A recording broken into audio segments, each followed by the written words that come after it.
Magandang gabi mga kapamilya, narito na tayo sa episode 172 ng FPJ's Batang Quiapo. Lumabas na nga itong grupo ni na Primo, parang bumili ng mga ilang kagamitan. At bahala na nga rito sina Yoli saka si Lucio. At umalis na nga itong sina Primo kasama yung dalawa, sina Berting. Dahil sila nga ang bahala sa sasakyan. Ngayon, bantay sa lakay ng mga pulis itong Quiapo. Talagang binabantayan nila. At hinintay nila makaalis sa mga pulis para sila makadaan. Dahil nga nagtatago nga sila, yung grupo nila, di ba? Wanted sila. Ngayon, napag-usapan ni Lucio kay Yoli na dati galit na galit si Primo kay Amanda. Ngayon, nung nalaman niya ng katotohanan, ipinaglalaban niya na ang pag-ibig niya rito. Sabi naman ni Yoli, so anong gusto mong iparating? Na bubuksan ko yung puso ko sa'yo. Naku, wag na. Sabi naman ni Lucio, ikaw naman Yoli, babe, baka naman sakaling papagbigyan mo ko, buksan mo yung puso mo para sa akin, pero kung hindi, okay lang, kaya ko naman maghintay. Ikaw naman babe, talagang kinikilig siya, sabi, sige na, bumili ka na ng mga gamit. Tapos ito na, bumili na nga sila, nagkakahalaga ng 1.5, biniyaran na agad ito ni Yoli, para nga naman makasibat na sila. Tapos ito, nag-iingat sina Primo kasi ang dami talaga mga pulis ang nagbabantay sa Quiapo, nanibago sila. Tamang-tama, nakakapag-disguise sila dahil nakashade sila, tapos nakasombrero pa si Berting. Saka yung isa nilang kasama. Malapit na sila sa may sasakyan na nanakawin nila. Ang gagaling nila, no? Ayan na, lumiko sila. Tapos ang kanilang target, itong sasakyan na to, itong closed tinted van na kulay itim. Ayan, walang masyadong tao. Lookout si Primo. Primo, nabuksan agad ng ganong kadali yung pintuan ng kotse. Galing hanggang sa nakasakay na nga silang tatlo at talagang sumibat na sila. Dahil nga mission nila makapasok sa ospital para nga iligtas itong si Amanda. Samantalang itong mag-anak na sina Monique, tuwan-tuwa. First time lang sila nakapasok sa isang mall na talagang napakalaki at napakaganda. Nilalamig pa nga si Nita. Napakalamig. Ang ganda nito, Tart. Ngayon lang tayo nakapasok dito, panigurado. Ang mamahal na mga damit na bibilhin natin, sabi ni Nita. Sabi naman ni Monique, okay lang yan, Nay. May budget naman tayo, binigay naman sa atin ni Albert. Sabi niya, kinakailangan po ninyong bumili ng damit na babagay sa inyo. Kasi nga, mga negosyante na kayo. Oo nga pala, Tart, negosyante na nga pala tayo. Oo, Tart. Kaya huwag mo na alalahanin yun. Dahil ngayon, mayaman na tayo. May bago na tayong buhay. Kaya huwag mo nang asikasuhin yung panggastos kasi may panggastos naman talaga tayo. Teka, may nakikita akong magagandang damit doon. O yan, punta tayo doon. Uunahin mo na muna natin tong nanay mo na makapamili. Sige na, tutulungan kita na makapili ng damit. O ito na ang gaganda. Tay, nakapili ka na. Ito yung nakikita kong suot ni Manugang Saka ni Bayaw Ito ayan tay, tamang-tama sa inyo yan mga polong gagara Tapos ang nanay niya tawag ng tawag kay Monique. Monique, nagulat si Monique, sabi niya, Nay, napakaganda mo. Sabi ni bagay na bagay sa'yo, sabi ni Marsing.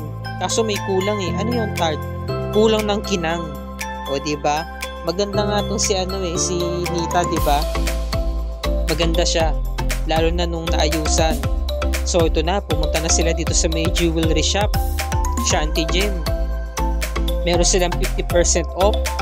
Tapos yung napili nga quintas dito ni Nita, nagkakalaga ng 45,000 pesos. Sabi naman ni Monique, kayang-kaya natin yan. Tapos nakapili pa sila ng ibang mga design. Ayan, at napili nga ito ni Monique. Sabi naman ni Monique, Nay, meron naman tayong budget, diba? Kaya kinakailangan talaga meron kayong mga palamuti kasi yan talaga ang babagay sa inyo. Sabi naman ni Marcin, hindi na tayo babalik sa kahirapan, sabi kasi ni Monique, kinakailangan daw mag-collect ng ganyan para sakaling bumagsak merong isasanla or ibebenta. Sabi nga ni Marcin, hindi na raw sila maghihirap pa, sisiguraduhin niya yun. Ngayon, eto na nga. Sabi ni Monique, sigurado kayo? Okay na kayo sa mga pinamili nyo? Oo anak, marami na to, sabi ni Nita. So, kinakailangan ko pang umuwi sa bahay kasi pinapauwi na siya ni Nita eh. Para nga naman asikaso yung asawa niya para makabawi sa kabutihan na ginawa nito. Naisip naman ni Monique na ipagluto. Ayun. So, meron pa kasing lakad itong mga magulang niya at kinakailangan nga nilang pumunta ng Quiapo. Diba? Pupunta raw sila ng Quiapo at napag-isipan nila na pumunta bukas ulit. Bumalik ng Quiapo dahil pista ng diba? Santo Niño. So ipagdarasal daw nila yung mga blessings na kanilang natamo. Sabi nila, isasama mo ba ang asawa mo si Albert? Alamin ko, tatanungin ko kung pwede siya bukas. Samantala si Olga, kausap niya sa telepono itong si David. Sabi niya, kahit anong ibigay sa iyo ng mag-ama, ng tatay at ng lolo mo, wag mong tanggihan mo kahit magkano pa yan. Sabi ni David, paano kung milyones ang ibigay sa akin? Mahirapan akong tanggihan yun. Basta tanggihan mo, ibibigay ko na lang yung pera na inaalok nila sa'yo. Kayang-kaya kong ibigay sa'yo ng doble. Basta, sundin mo lang yung mga plano kasi kumakagat na sila sa mga plano natin eh. Ang kailangan mo lang gawin sa ngayon ay kulitin mo. Galitin mo itong si Ramon.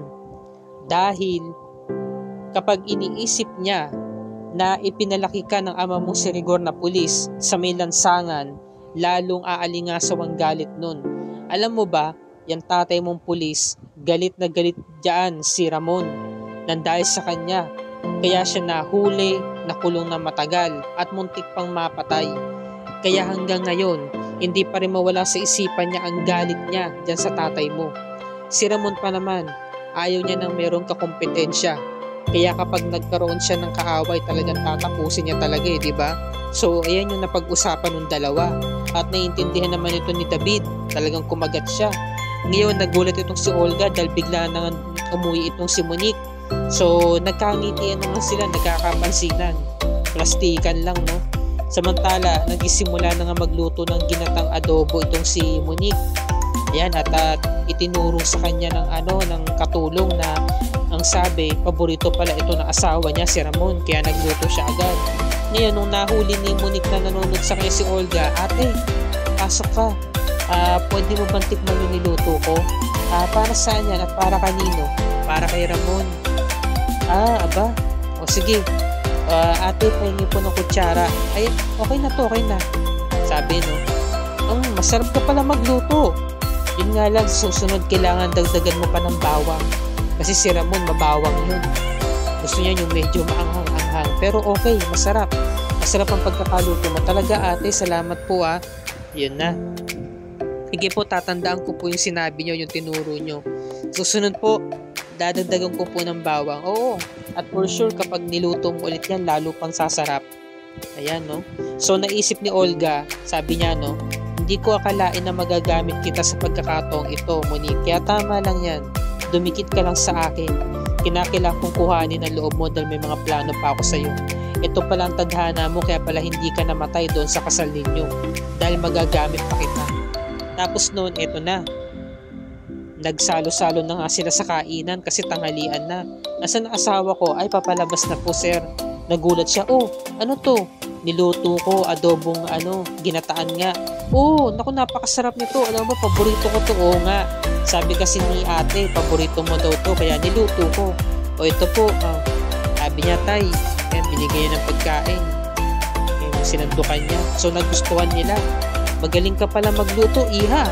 Masarap magluto. Sabi niya, talaga po, maraming salamat po. Sabi mo, paborito mo to, pero bakit minsan ka lang kumain ng ganito? Hindi naman kasi nagluluto ng ganito mga maids.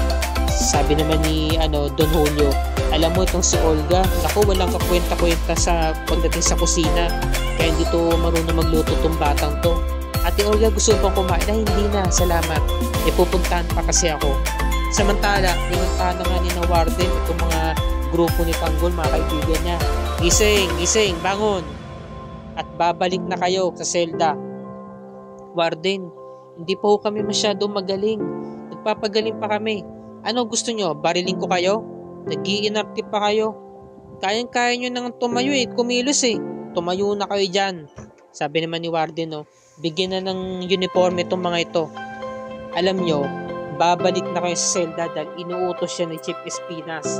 Siya na ang bahala sa inyo. Warden, kamusta ho ba yung isa naming kaibigan si Bulawan? Ayun, nagpapagaling pa. Pero susunod na rin yun kapag nagkamalay na. Ipanalangin ninyo na makaligtas at hindi siya mamatay. So ito na nga, isinakay na nga sila sa mobile. Yan na. Biniyahin na. Hanggang sa nakapunta na nga sila ng koreksyonal. Kakaawa yung mga kaibigan ni Tanggol. Yan na, bilisan nyo. Inadalin na yun sa loob. Grabe trato sa kanila, parang ang liit nilang tignan, di ba?